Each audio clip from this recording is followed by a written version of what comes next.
Hi, I'm Govindh Jayaraman, and this is Paper Napkin Wisdom, episode 333. Thanks for coming back.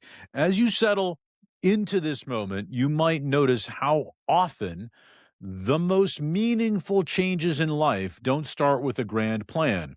They start with something much smaller, a thought, a question, a quiet moment of courage. Today's conversation invites you to consider how one small action taken without certainty can quietly change everything that follows. My guest today is Sabine Hutchison, author of Beyond the Ladder, founder of the Ripple Network, and someone whose life story moves effortlessly from science to magic, from the US to Germany, and from personal courage to collective impact. Sabine brought a simple napkin into this conversation, just a few words. One ripple can change the tide. And as you listen, you may begin to reflect on the ripples in your own life, the ones that you've noticed and the ones you didn't realize were forming at the time. Moments when you spoke something out loud, asked for help, or chose presence over certainty. This episode isn't about forcing outcomes, it's about becoming aware of motion. Because when the awareness shifts, possibility expands. So as you listen, you might ask yourself, what ripple am I creating right now simply by being here? Let's dive in. Sabine Hutchison, welcome to Paper Napkin Wisdom. I'm excited to have you here today. Well, I am super happy to be here as we wind up 2025.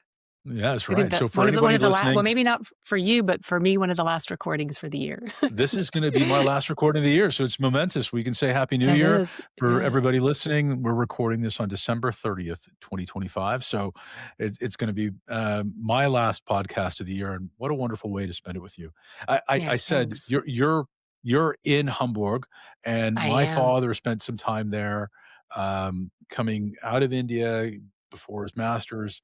Before his second master's, actually, I should say, and he did his first sort of international work term there. Fond memories. I remember visiting there, and you've got a really great New Year's tradition that you're going to be embarking on Yeah, with a bunch of expats, including Canadians. So there's a exactly. Look at this, full circle. Indo-Canadian, connection to Hamburg where you are at, and your tradition is like this Michelin experience that you're going to do Well, with your we're friends. starting it this year. Actually, we would get together and cook, but this year we've decided we're gonna try we love food, and so we're gonna try to do Michelin level entrees tomorrow night, so let's see how it goes. Oh, that's I'll great. I'll Well, let you know. make sure that you submit your entrance to the Michelin star, and you never know. Maybe start something new. We will see. You also shared a really interesting napkin with me, and I'm really looking forward to diving in. It Mm, says, one ripple can change the tide. Why did you share mm. that with me? It actually, even hearing you say that, it gives me goosebumps because I just believe that I'm a big fan. I talk a lot about ripples. Ripples are something that I've connected with, and I love the concept of them. They can be small, they can be waves, they can start 30 years ago and come back and have an impact on your life today. So I just believe these ripples that we make, regardless of the size of them and how big the stone or the drop is that goes into the water, the impact can be incredible. And the reason that I wrote that is that one of the most impactful stories of my life was actually asking for help from someone, and that was a significant ripple in my life that yeah, that even continues going today. So let's let's let's sort of talk about this, right? You said the concept of a ripple. Mm, I think people are fixated on the aesthetic of a ripple, and mm, when I first think about it, I think about that, a pebble dropping into a pond and the ripple that it creates. And another image that just sort of comes to mind is how Steven Spielberg really orchestrated the ripple that appears in the mug when the dinosaurs start first Right. appearing That nearby, m right? that yeah, The wave pattern was yeah, really specifically orchestrated. Let's start about where this started for you. 30, you talked about a ripple that could have been 30 yeah, years ago. What was yeah. that? And there are even ones before, but one of the most significant ones for me was when I was in college. I had great parents. I have 2 sisters. My parents are, yeah, they've worked hard for us. My mom is actually from Germany and moved to the States, with my dad when I was a baby, and also had an incredible life of just going for it and working really hard. And so education was important for them. For us, I was the first in my family to go to college, and they helped how they could, but I also had to take student loans. And my senior year, I was working in a restaurant in Maryville College, Maryville, Tennessee, and I became very close with the owners of the restaurant. They were running it, Tom and Nan Taylor. And one evening after a shift, we were chatting. I was like, there has to be some rich person out there that wants to help me this final year. So all I have to do is work here and I don't have to do my second job because I was studying chemistry and I needed to do my thesis and a lot of extra work. And he said, well, how much are you talking about? And he said, put a budget together. I might have something for you. I was like, what?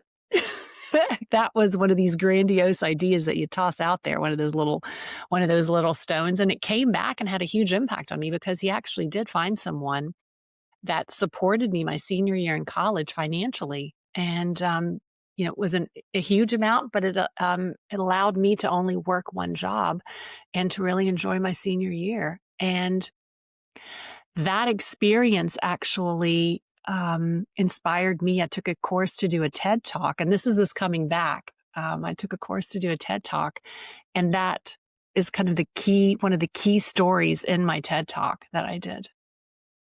Okay, so let's break this down a bit. So you're in college, I'm in and college. there's an immigrant story I want to get to in a second about your mom going from Germany to the U.S. But but you're in college, you're in your senior year, and you just out this idea. It Boom. just Yeah. pops out in the Pops world out. Yep. I have a with your tendency bosses. to do that. Yeah. But I pop a what lot. a powerful thing, right? First of all, you Yeah. popped out an idea, and I Mhm. think this is a really thing that, the ripple can come from a stone that we just cast, not Yeah. even thinking about where it could go, right? Exactly. But what Exactly ended up right. happening is that Tom Taylor picks up this stone and says, "Hey, Mhm. maybe I can do something with this," Yeah. and goes off and finds somebody that you didn't even know. Exactly. Well, there's a different story ending to that, but yeah, he did find someone. So he Yeah. found somebody, Yeah. and they helped a little bit. That's an Yeah. amazing thing. How often is it? I mean, you've had a varied career, and we're going to get into some of that. But how often is it that so many people that you see don't just cast out that help They that they don't. need from the Yeah. universe, right? They don't just say, "Hey, I could use some help Mhm. here." Because Yeah, the person exactly. we all often think out the person that we're saying that we need help to is the person Yeah. who has to help. But Yeah, that's they not the way it don't. worked out for you at all. Mm-mm. No.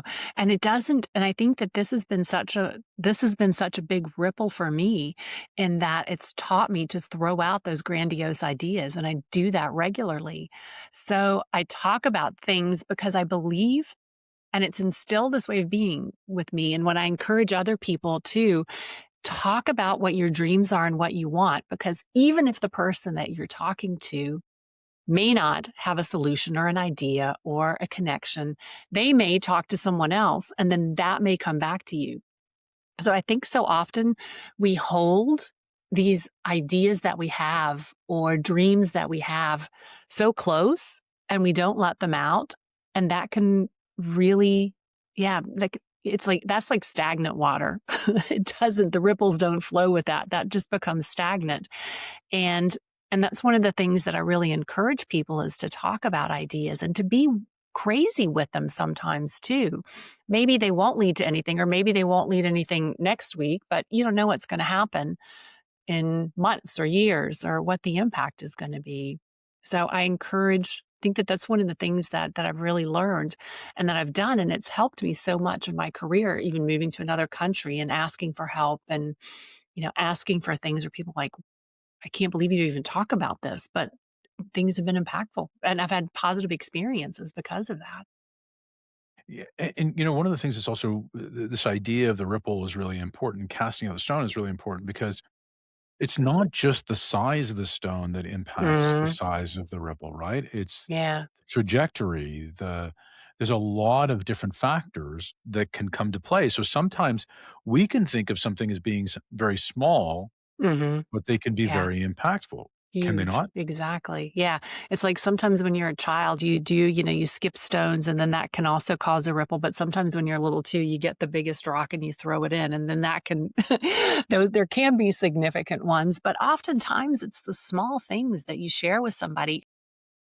Um, a couple of months ago, I was at the grocery store, and there was somebody in Germany. You buy bread, and there's like a bakery piece, and somebody didn't have enough money, and I knew that they just didn't have enough with them, and the credit card system wasn't working, and so I gave them enough to, I don't know, it was like €5. It wasn't very much, right, to buy his breakfast and to carry it on. But I think that first of all, that's happened to me. So somebody has been kind to me that way, but I think that person is now going to help someone else, and then that's also another ripple that keeps going. And you hope that it perpetuates, and this also acts of kindness that you think are, it's no big deal, it's €5, but the impact can actually be also significant if it keeps going. Yeah, and it's not so much that you're doing it to guarantee that outcome or force that outcome, but it's to create the possibility, and that's the power of the ripple, right? The ripple is the possibility. So let's back up. I love that. The ripple is the possibility. That's nice. Right, right. It repeats. The Yeah. possibility repeats, and it repeats, and it Yeah. repeats. So let's dial this back. Working in Maryville, Tennessee, you're in your senior year, and now you've found yourself in another part of the world. What's the story? How did you get from Tennessee to Germany? Well, that's another wild little ripple that happened. A good friend of mine that I studied with in Tennessee, I was had a good job. I was working in the chemical industry in Salt Lake City, Utah. My friend Steve came to visit me, and he was working for the magician David Copperfield. And I thought, wow, how cool is that? Just traveling around and just being, yeah, kind of free. And I thought, huh, that'd be really cool. I said, all right, does he have any jobs open? And Steve was like, Sabine, are you kidding me? He goes, you've got a house, you've got a life here. What are you talking about? I was like, yeah, I think I need to do this. And ended up getting a job. I interviewed and I ended up being a business assistant for David Copperfield. And I sold my house. I sold my car. I put all my stuff in storage and I packed 2 suitcases and I went on tour. And the first stop was Stockholm, Sweden. And then my gaze met another man's gaze, and that was it. It was literally love at first sight. And he was German from, guess where? Hamburg. And I toured for a while and it was a blast. Um, but we fell madly in love also really quickly. And then I decided to move to Germany. Also had no plan. I didn't speak German at that time, although my mother's German. I didn't speak German growing up. And I ended up here. So that was the step to Europe, and that's been 28 years. So it's been a long time. So this sounds a little wild, right, Sabine? I mean, Yeah, it is a little you're a wild. chemical engineer in Salt Lake City, and then I wrote down that. What did your parents think when you came up? Because this sounds like I've got Yeah. this professional career in Mhm. Salt Lake City. I'm going away to Yeah. join the circus, Yeah, like quite exactly. literally.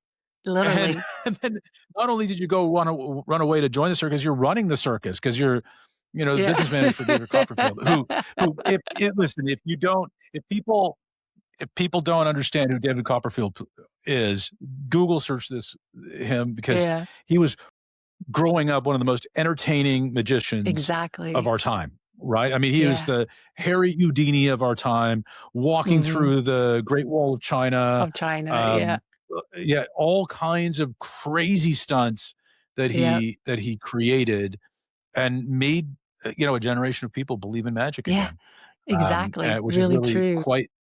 quite amazing. So you've run away to join the circus, I ran and away to join the circus. Yeah, I did. And my parents, you know, I kn also something that has just really stuck with me, it's like also asking for help when you need it, is that I never wanted to live life with regrets. I didn't wanna look back at my life and think, "Should I have done that? Should I, should I, should I?" should I have And run away and joined the should I circus? have run a yeah, and then I I think just all the experiences that I have and also just asking for help and not being afraid, I think that those have all taught me just to not be afraid and just to try. And my parents were really pretty cool. First, they thought I was, I'd lost it just a little bit. And then, when I said goodbye, they were like, listen, you always have a place here. So even though you're buying a one-way ticket, you can always come back. And they're like, if it doesn't work, you come back. What's the worst thing that's going to happen? You still have your degree, you still have your experiences, and yeah, you can start over. Well, and that itself was a ripple, right? That Yeah.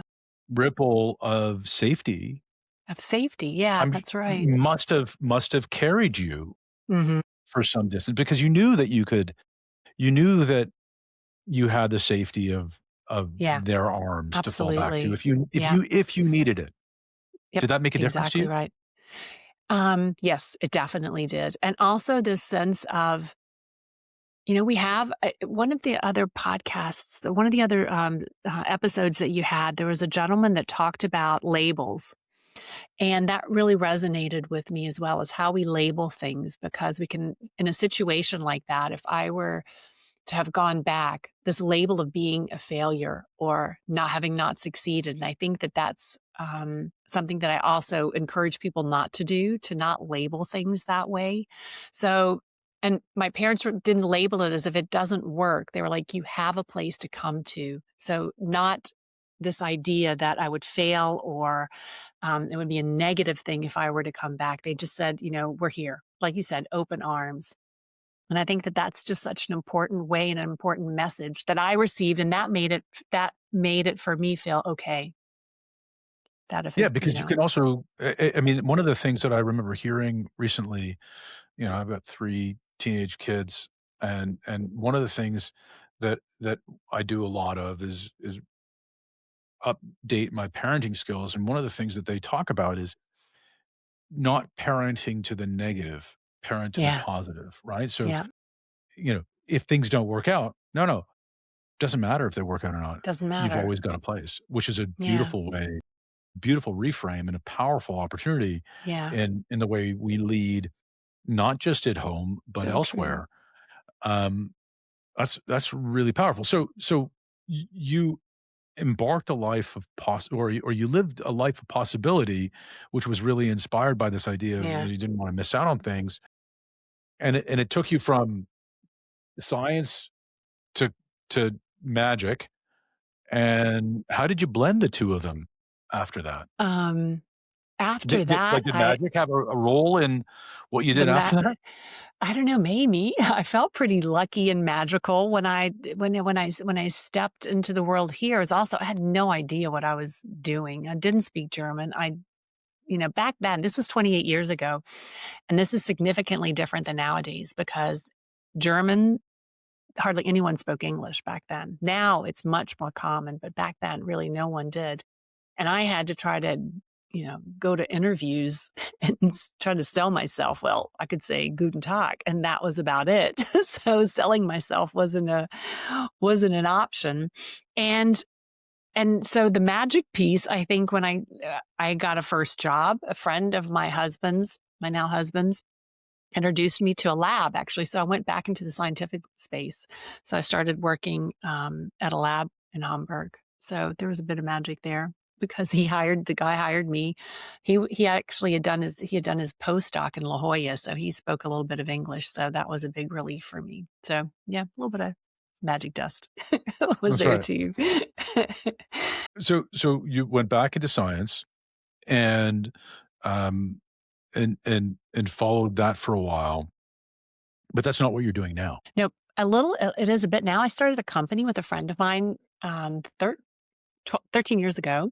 And we also support biotech companies. So we're still a bit in that space where we support companies who are embarking on clinical research and bringing new medications to the market.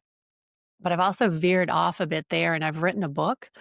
And I've also started that beautiful word again, the Ripple Network, which is a space where the work that I do is focused on supporting women. So the book is called Beyond the Ladder, and the Ripple Network is also a platform where women are encouraged to use their voices and speak and learn to speak. So the whole TED Talk thing came back into that, and actually recorded, call them Ripple Talks. So these ideas of ripples and impacts that we make. So it's all come kind of full circle. Well, circle, again, another pattern that There we seems go. to play out in your story. So, but let's talk about this because, you were a woman in science before there was a lot of awareness of Mhm, how, bringing women into STEM and, how mhm. there were structural barriers to Right. encouraging women to go into STEM. So you didn't even see those barriers. You went into that naturally beforehand and have let that inform some of the work you're doing today, Absolutely. outwards. But you did this sort of repeatedly because, as an Anglophone living in Germany, not speaking the language in STEM, so you sort of Mhm. you stacked up the Yeah. barriers, along the way. So what how has the Ripple Network helped you live your experience forward and, Mhm. again, create that ripple effect for other Yeah. people? What have you seen change? One of the things that from the original, where we started this conversation was with Tom and with the support that he gave. And so I do tell the story in my Ripple Talk. So if anyone's interested to have a look, but it ended up being Tom was the one that was helping finance me. So I didn't know that until the end. And his words to me when I found out why, when we actually, I'd asked for a meeting with the person that was helping me, and it ended up being him. He said also his father also was in Maryville, Tennessee, and there was a wealthy woman that helped his dad go to college because he couldn't afford it. And so this idea of paying forward in these ripples, and she said, you need to do this for others. You need to help others. So this whole idea about she didn't want any money back. She wanted him to have this mindset. And so that's what Tom said to me as well. Keep this mindset of being there for people and supporting people. And that's what I think is so important with what I'm doing, the work that I'm doing with the book and also with the Ripple Network, is providing an opportunity, um, to support women specifically, because I do still do see a lot of issues there.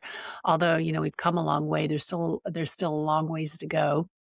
And that's why this is so important for me, because it's a way to, eventually, I'd like it to be obviously financially successful. I mean, that's, we all need to also make a living, but I also want it to be affordable, and I want to be able to, again, kind of pay it forward and to help women succeed also in their careers. It's really important for me. It's interesting that this all started then with a woman too, right? Because it was a wealthy woman who Yeah. supported Who helped Tom's the dad. father. Yeah. Um, so why do you think Tom kept that from you when he offered the help?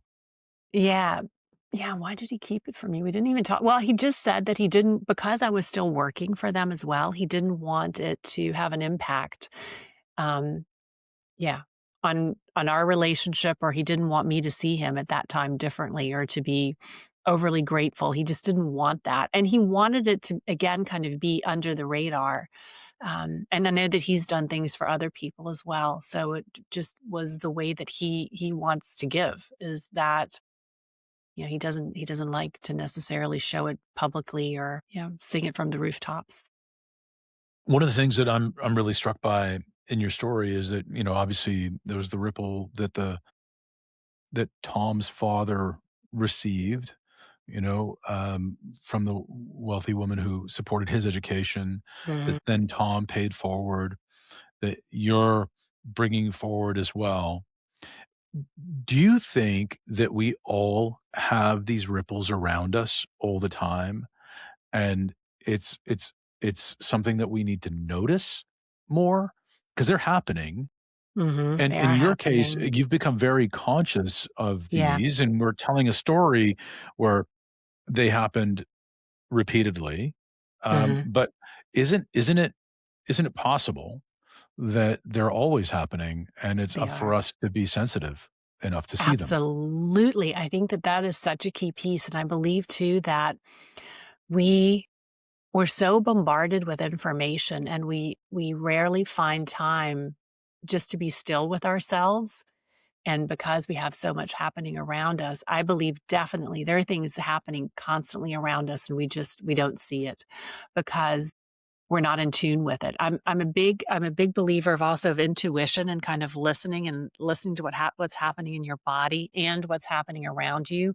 And if you can take a bit more time and just to focus on your awareness and to see what's happening, they're everywhere. You see things, it's just sometimes it's just incredible. Something will happen and sometimes it's just someone picking up and or sending you a message that you just need that day. Sometimes, I mean, we all have that, right? We get you're having a rough day and I don't know, someone calls you and just says something to you and it's just like, oh God, did I need to hear that today? So I do believe that they're everywhere, but I think we can lose track, or we're just not as aware of that these are these ripples that are happening all around us. So yeah, I think Yeah, it's awareness is powerful. key. So, how do you ground yourself in that awareness? Is that a conscious effort today? Is that something that you do consciously, or is it something, that is unconscious?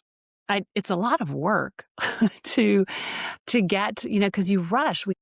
Or for me, I should speak for myself. I used to say this a lot of the time. I'm just going to do this. I'm just going to go do this. I'm just going to go do this. And I've tried to stop that because I'm not just going to do anything. I'm going to do something and I'm going to do it more consciously.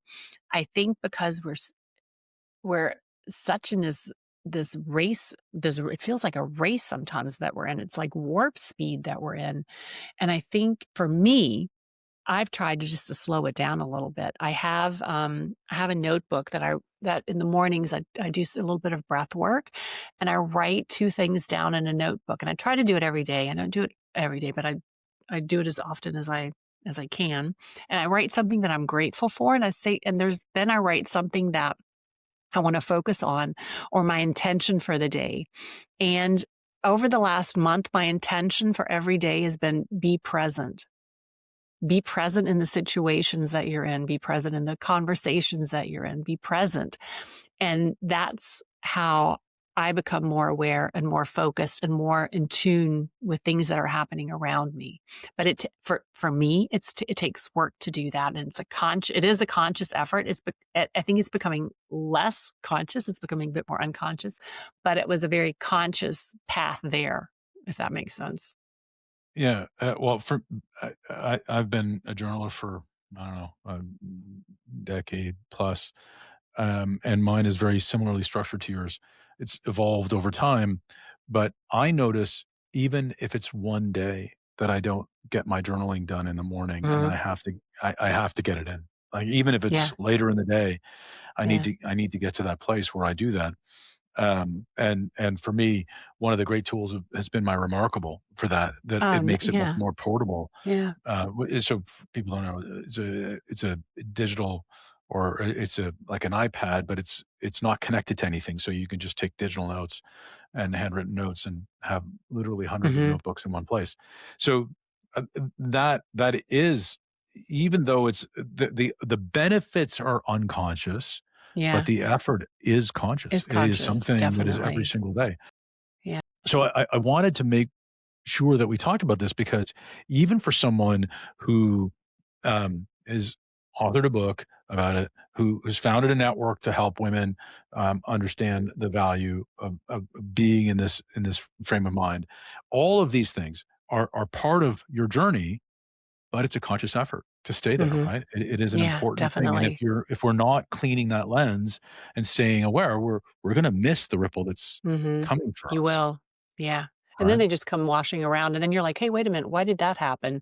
Where if you were a bit more aware, yeah, you would understand, and you would be a bit more in tune with it, and maybe even be a bit more, open to feedback or help, or, sometimes there's subtle ripples, and if you're not in tune and you're not aware, they may just go by. Maybe it'll come back, but I think this awareness is really important.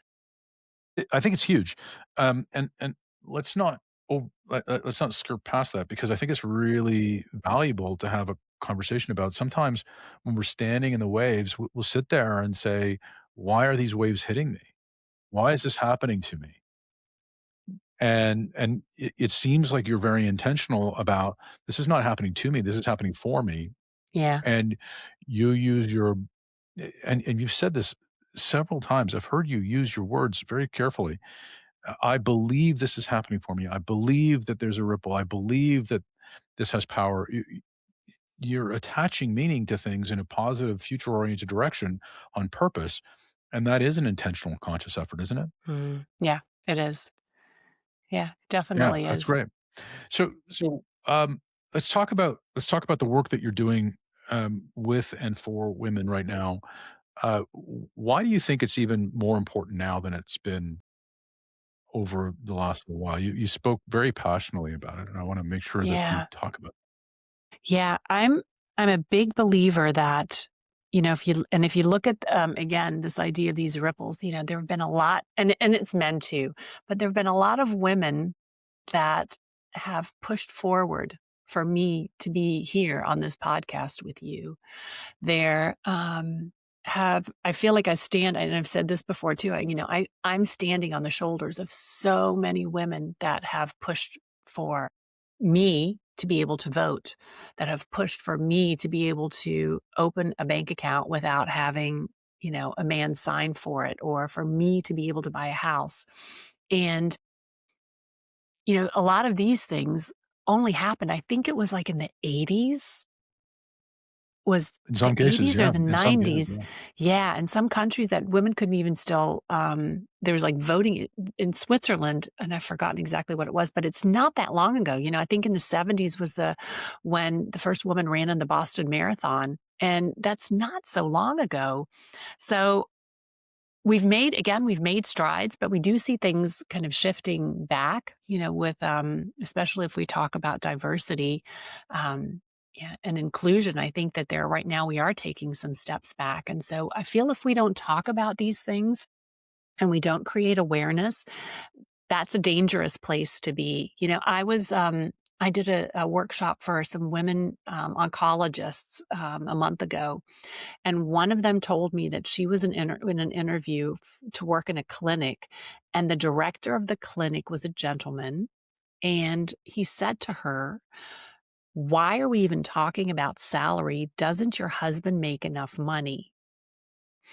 And I was like, "Whoa, you've experienced this?" And I said, I expected her to say this was, 15 years ago. She said, "Sabina, this was last year. It was last year."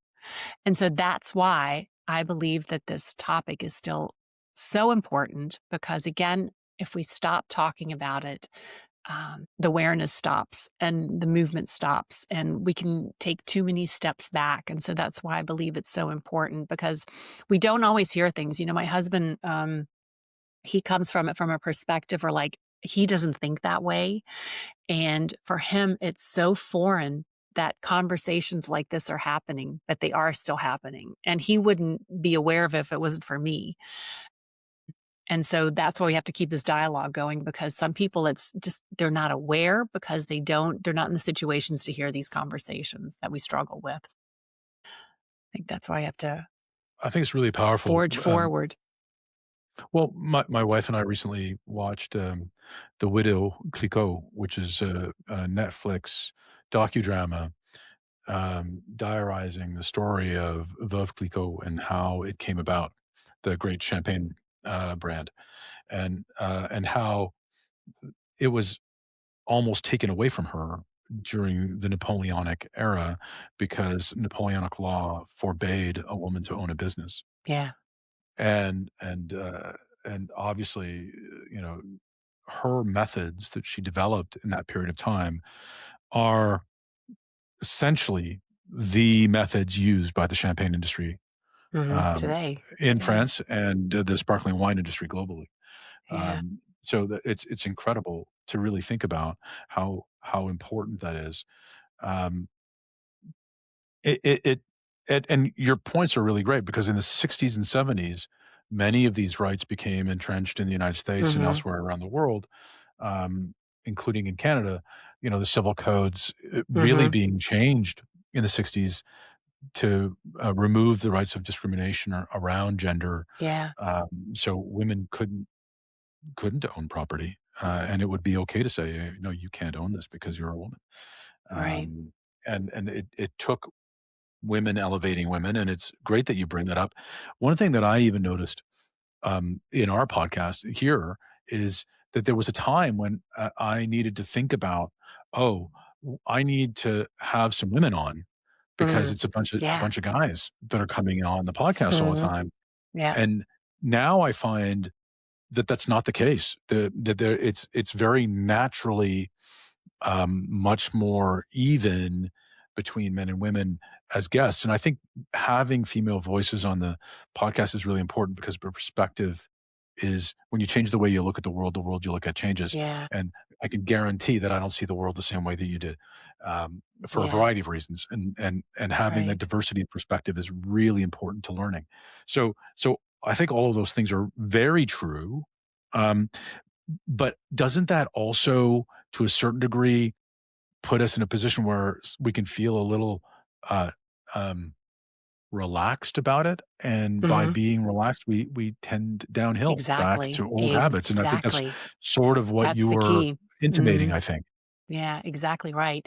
And that's the thing. And I think it's with anything. It's like with our habits. If we get too relaxed, once you start working out and you're like, "Oh yeah, I'm feeling good," and watching, what I'm eating, I'm taking care of myself, and then you start to slip and slip and slip, and it's easy to fall back into those old habits. And it's the same with this topic. It because if we don't talk about it. And sometimes I open up conversations also if I'm speaking somewhere. I was like, I'm going to talk about something. And I know that there are going to be some eye rolls because people are like, oh, here we go again talking about, diversity and equality and equity. And I was like, well, roll your eyes because we're still going to talk about it because there's still issues. There's still, if you look at women's health topics, they're not studied as much as males, and it's important, and we just have to keep talking about it. And that's where we have to push ourselves through and to keep this going and to call out when we see situations happening. To stand up and to not allow it. So that's what all of us can do. If you don't be quiet. If you see something, doesn't mean that everyone has to march on the streets. It's not for everyone, but I do think it's important for you to raise your children in a way that they're respectful and that the way that they think about equality and equity in a relationship. Those are ripples too. How you raise your children, huge. Yeah, so in 1929, there was a landmark case in Canada where women were defined as persons for the first time, right? It was found in, so 1920, less than 100 years ago. I So I know. think that's significant. So when we're Yeah, that is uh, significant. it is significant, right? So when you think about standing on the shoulders of others, um, for a lot of different things, I think that what I do, what you do, would not be possible had not been for many people to pave the road for people Yeah. to be, um, to be judged on their merit, on what they bring Yeah. to the table, and not who they are, Exactly. which is Yeah. which is really powerful. And if not for that, you would not have had your opportunity with David Copperfield, right? I No, mean, to go from never. being working in a lab, and then the next minute you're working, well, in maybe a different kind of lab, in a magic lab. But The magic lab. yeah. So Exactly. this is the part of the conversation where, in evoking that kind of appreciation, um, I go back to a napkin that we received 11 years ago from a great friend of the show. His name is John Rulin. He said, "What you appreciate appreciates." And what he meant by that is when you give your appreciation to someone, they appreciate and value not just for you, but for the world. And that's a ripple. That's a ripple Yeah. that I think you can align with. That's something that you received from Tom, you received from your parents, you've received Mhm. many times over. So let me ask you, who would you like to appreciate right now? Who'd you like to Well, shout out? I would like to shout out to my dad. It's his birthday today, so I just spoke to him a little while ago, and my dad taught us to do because there are 3 girls, so he taught us to really be able to do anything. He bought us the chemistry sets, the footballs, and also the Barbie camper. So we were raised, with we had our Barbie camper in the middle of a racetrack. So that's what he instilled in us. Again, this idea that you can do anything. He taught us to build fences, how to set spark plugs for those people that could still know what that is. You can't do that in most cars anymore. So big shout out for him for also making me feel comfortable and just trying anything. That's wonderful. What a great shout out. Thanks for joining me, Sabine. Yeah, thanks so much. It was such a pleasure. As we come to the close of this conversation, you may find yourself noticing something subtle. How a single moment remembered differently can begin to feel larger than it once did. Sabine reminded us that change doesn't require certainty, and it doesn't wait for permission, and it rarely announces itself when it arrives. Sometimes it begins with a sentence spoken out loud, a question asked without knowing the answer, or a small act of kindness that moves forward quietly and then keeps moving. One ripple can change the tide. And as you reflect on this episode, you might ask yourself, what ripple have I already set into motion without realizing it? And what ripple am I being invited to create next? If this conversation resonated with you, I invite you to subscribe to Paper Napkin Wisdom on Apple, Spotify, YouTube, and everywhere else. Leave a review. And most important, share this episode with someone who may be standing at the edge of a quiet decision and needs a ripple of support from you. And maybe just for a moment, grab a napkin and write down the smallest action you're willing to take this week, or even the biggest action you're willing to take this week. Not to force an outcome, but to create motion. Because when intention meets action, clarity follows. Thanks for listening. And remember, one idea, one napkin, one shift, one ripple at a time. That's how big tides begin.